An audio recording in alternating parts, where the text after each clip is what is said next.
Carlos Geraldo. And you're representing who? Richard. Or Richard L.A., if you would. Richard L.A. Okay. My purpose of being here is to ensure that he is okay physically because of what happened. As far as we know, he is okay physically.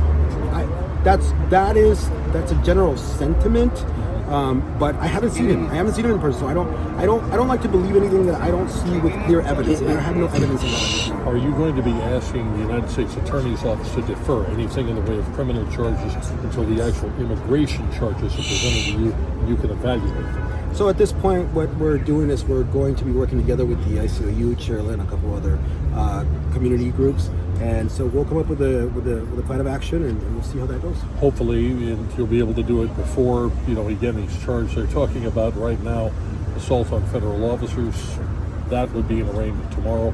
But would there be a possibility that you, the ACLU, and others would be able to say, let's defer that this question was about immigration first and foremost?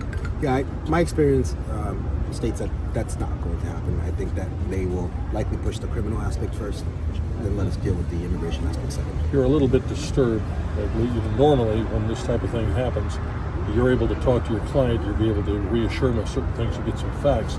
This is not typical behavior as far as you're concerned. It's not, and disturbed's not the right. I was disturbed. I think angered is probably the anger. Yes, anger, not disturbed. Disturbed. I was in January of this year. At this point, this is to be expected. Expected, but again, not tolerated in any way, shape, or form. No. And that's why we're out here, because as a community, we're going to say that we're not going to allow this. We're not going to allow this to happen to members of our community, for them to just be kidnapped, taken to random places, and for us to have no answers. So we're here for answers. Do you know Richard's actual status here in this country? I don't know it at this moment. I need to talk to him so that I can clarify that.